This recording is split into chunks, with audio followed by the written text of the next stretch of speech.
করবে। ইউনূস স্যার, আপনি কি এই ব্যাপারে জানেন, নাকি বিএনপির সাথে সমঝোতা হওয়ার পর এখন বিএনপির চাপে আপনারা এই সিদ্ধান্ত নিতেছেন? নিলে জানান, আমরা তো আছি। যেই দল গত 10 বছরে মুরগির ক্ষোভ থেকে বাইরে হতে পারে নাই, সেই দল এখন নিজেদের জুলাই আন্দোলনের মাস্টার মাইন্ড বলে, আবার ক্ষমতা আসার জন্য ভারতের সাথে আতাত করে, যেন ভারতের প্রভুত্ব বাংলাদেশে টিকে থাকে। এমনিতে আপনাদের জনসমর্থন কেমন এটা তো বুঝবার পারিচ্ছেন। মানে ওই দলকে কইতেছি যে আসতে চায় ক্ষমতায়, তারপরে যদি ভারতের দাস হিসেবে পরিচিত পান, তাহলে ক্ষমতা আসলেও সে ক্ষমতা ধরে রাখতে পারবেন না। হাসিনারে নামাইতে যদি 36 দিন লাগে, আপনারা 36 ঘন্টায় নামায় দেওয়া যাবে। খুব সাবধান, এটা ইন্টারনেটের যুগ, উন্নত প্রযুক্তির দুনিয়ায় কিন্তু সরকার চালানোর অভিজ্ঞতা আপনাদের নাই। আমরা জানি কিভাবে কি করতে হয়, আপনাদের চেয়ে আমরা অনেক ধাপ আগে। আমাদের সাথে পরামর্শ করেন, নইলে কি করতে গিয়া কি খাইয়া ফিরে আসবেন তা কিন্তু বুঝবার পারবেন না। ভারতে আমাদের সব কাজ স্লো করে দিতে হবে, দূতাবাসে আমাদের লোকের সংখ্যা কমাই দিতে হবে, পররাষ্ট্র উপদেষ্টা এই জিনিসটা ভালো করে খেয়াল রাখবেন। ওই লোক দিয়ে আমাদের আসন্ন বন্ধু দেশের মিশনগুলোকে শক্তিশালী করেন। ভারত আমাদেরকে ভিসা না দিলে আমরা ভিসা দিব না।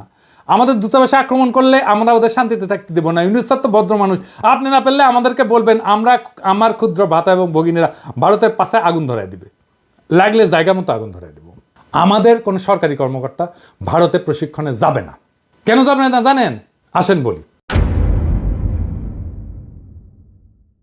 কারণ এইসব প্রশিক্ষণ দেওয়া এতদিন ভারত আমাদের সব অফিসারদের প্রোফাইল বানিয়েছে, বুঝছেন? তাদের কার কি পছন্দ অপছন্দ, কারে পয়সা দিলে হবে, কারে মেয়ে ধরাই দিতে হবে, তা সব জানে এবং এই কাজ করেছেও। কিন্তু এই যে সানিউল কাদের দেখেছেন না, ধরা খেয়েছিল, তারা ইউএনএদেরকে ডিসিদেরকে নিয়ে গেছে দেরাদুনে, কূটনীতিকদেরকে পড়াইছে দিল্লিতে। তাই আমাদের সরকারি অফিসারদের বিশেষ করে যারা ভারতের প্রশিক্ষণ নিছে, তাদের শুদ্ধি পরীক্ষা নিতে হবে এবং এরা সব কয়টা বিক্রি হয়ে গেছে। আমাদের অফিসাররা ভারতে প্রশিক্ষণে গেলে তাদের অফিসারদেরকেও আসতে হবে এখানে। এটা অবশ্য ফরেন সার্ভিস একাডেমি করে, তবে এইটা আরও বেশি করা দরকার। ভারতের অফিসারদের প্রোফাইল তৈরি করতে হবে এবং এর একই সাথে আমাদের চরিত্র ঢিলা অফিসারগুলো আছে না, ওদের আপাতত কাজ করা বা পদায়ন থেকে বিরত রাখতে হবে। নইলে তারপর 2 পেক মেরে আবার হোয়াটসঅ্যাপে ফ্যান খুলে দিবে, ভারত সেই সমস্ত ছবি জোগাড় করে তাদের দিয়ে গুপ্তচরগিরি করাইবে, বুঝছো? এটা ওদের একটা পলিসি করে। এখন আপনারা যেহেতু ভদ্রলোক, সেই জন্যে সুশীল, সেই জন্যে আপনারা ওদেরকে দূরে রাখেন যাদের চরিত্র ঢিলা। আমি যদি ফরেন মিনিস্টার হইলামিনি, তাইলে ওই হানি ট্র্যাপ ফেলা ইন্ডিয়ার মায়াগরে তাদের ডাবল প্রমোশন দিলামিনি। ইন্ডিয়া হানি ট্র্যাপে ফেলানো ছাড়া আর কিছু পারে না। তাই তাদের এই হানি ট্র্যাপ আইডিয়া জয় বাংলা করে দিতে হবে। যখন কইতে পারবেন পারলে আরো পাঠা, তোর দেশে মায়েরা আমার কাছে আসে কেন, তুই পারিস না তো আমি তোরে সাহায্য করতেছি, আরো পেটে দিস বান্দা হাজি, সেই দিন তাদের এই অস্ত্র আর কাজ করবে না। তাদের দর্শন, তাদের ফিলোসফি তাদের বিরুদ্ধে প্রয়োগ করা লাগবে। তখন কইবেন যে পিনাকি যা কইছিল তার কতটা সত্যি, যদিও পিনাকি বাংলাত কছে, বগুড়ার ভাষাত কছে, তাও কলে এটা সত্য কইছে। তাই ভারতে আমাদের সকল সরকারি কর্মকর্তার ট্রেনিং বন্ধ, একেবারে ফুল স্টপ। এবার আসেন শেষ কথা। পররাষ্ট্রনীতিতে শেষ কথা বললে কিছু নাই। এক দেশ নিয়ে পলিসি করাটাও বিপজ্জনক। এক দেশের সাথে সম্পর্ক স্থাপন করা শুধু সেই 2 দেশের ব্যাপার না, অনেক বিষয় মাথায় রাখতে হয়।